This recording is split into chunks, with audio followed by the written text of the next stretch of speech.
Sa ngalan sa Tuhan, sa Anak, sa Diyos, sa Espiritu Santo. Amen. Gikan sa nagga ng mga ngabi, nagibati sa kauhaw, kahapdos o tumang kapait, sa makalibisan na pagsakit, nilugmay sa tawhanong kaluya, nirawalan o nabasko o galaksik, ang nagkahinay na putik sa kasing-kasing, ipagawas ng ining katapusang kaulong na ulo, nga mihagaw-haw, gikan sa marabing, sa naghimutas na manlubos. Konsumatong es, nga sa ako pa, nagtuman na, mga igsuon, sulod hining bala ang takla, dapiton ko kamo sa dapit sa paghatag, pagtagad o pag-alinaw sa Evangelyo, nga nagsaysay sa mga misteryo, sa tumang kapait, kasakit o pag-antos sa atong Ginoo. Niining pagdapit, magkuyog kitang sakay sa kapako sa hangturawan, at doon na ang makaluluoy, himalaksyon o nagtinga na si Jesus dito sa bukid sa Kalbaryo. Sutunod na ang naghimutas niya nilawas na hubog hinukasan na mibatik sa tumagkahapdos sa mga labhag, bulong o saman. Gipanupa ang mga hamos nga nagtambihan sa krus, gitupukan sa mahait ng mga lansang, din sa mapalan ng tigil, gipanaksan. Ginoo, hadol na ang takla sa katapusan sa iyong Kalbaryo. Gitaligdan ka na sa iyong puso, o luya na ikaw kaayo. Pila na lang kabutlo ang nibiling alam kanimo, pipila na lang kabutlo sa kasakit o pag-antos. Ginoo, unsa may imong gihuna-huna, o unsa may imong nabati o naaninan, niadtong katapusan o pilin mong mga gundo sa imong kinabuhi. Ang katluan o pilkatuig sa imong kinabuhi, sa matinong-anon o may puas na pagpangalagan dinhi sa kalibutan, wala kang bayan ng musganan. Nasayod kami na wala ka magtinagulan, wala ka magupon-upon, wala ka magpatara. Hinunuang ang maangtuong pagpamanando na hinipinitig sa imong kasing-kasing o gininhawa sa imong kinabuhi. Angay kami maulang sa among pagpamahambog, sa among pagpangalaga. Kalayo ra o usahay, sukuring pagayon sa imong pagpangalaga. Imong gitudlo o gipakita ka namo ang tinuod na pagpangalaga. Unsa may isangkutan sa imong ipanudlo o sa mga milagro na imong gihimo.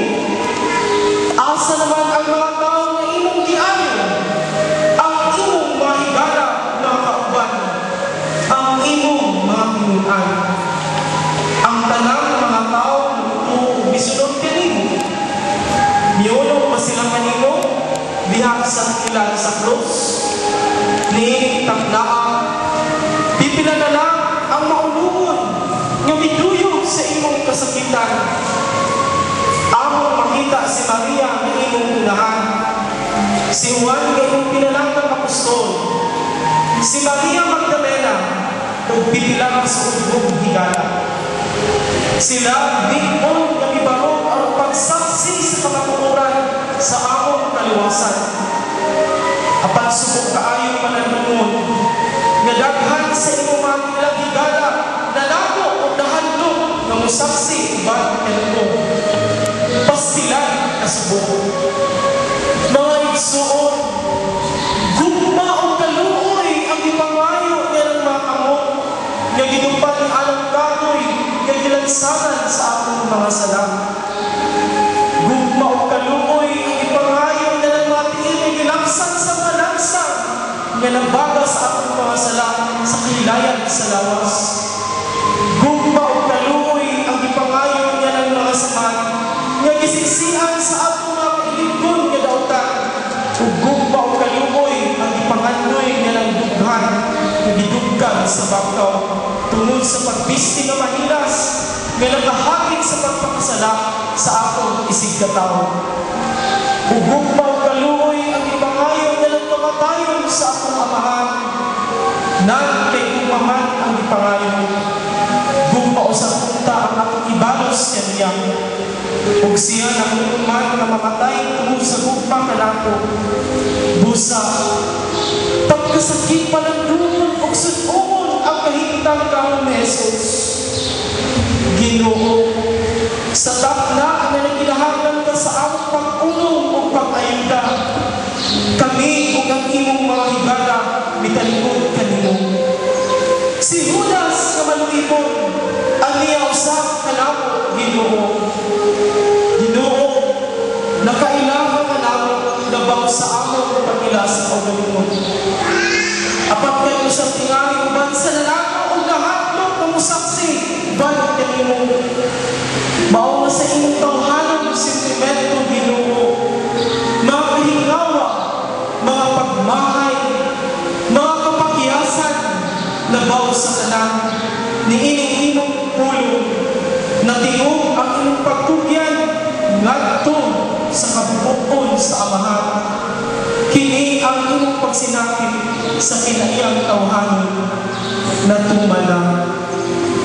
Susunga mga igsoong Pinudos o Kristo. Susunga ang palaw ni Jesus o sa kapalaw ng taas o puno sa pag-antos o kasakitan hangtod ng mga bukto.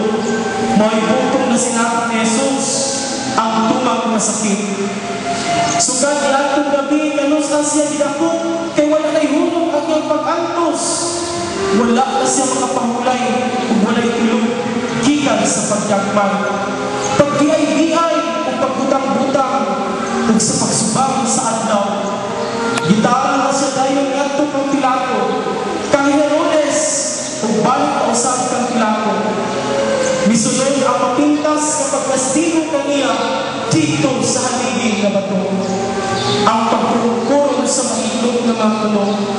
Ang way kaluoy pagdagtan o pagbugal-bugal sa mga sundalo kaniya. Sa katapusan, ang dalang sa krus. Ang daw ay natubang dalang sa kapakitan sa ang mga pagpalamas-tamas kaniya wala usay kinutuban.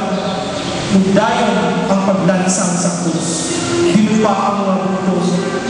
Nilansangan ang mga kamuputiin. Nagbitay niya nag-antos sa ilabiyang nasakit.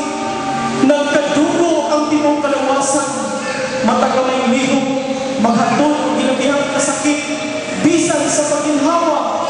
Malisod o sakit pagabuhaton. Diha ang krus, Ginoo.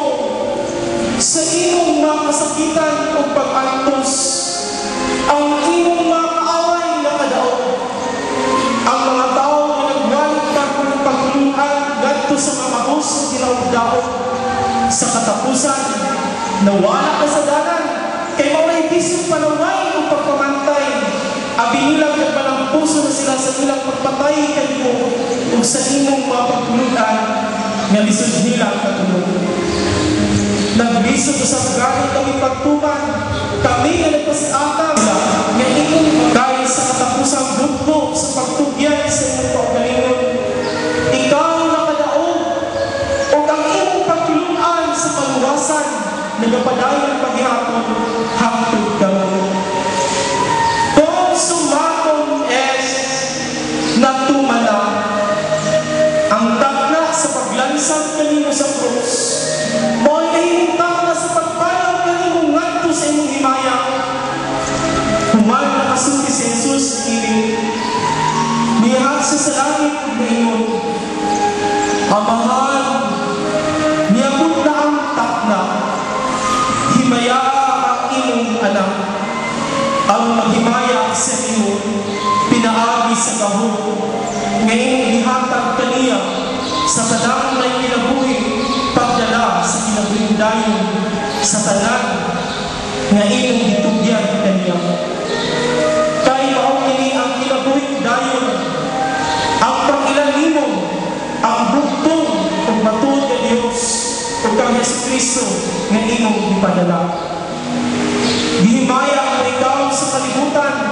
o gihuman ko ang imong gipagbuhat nako.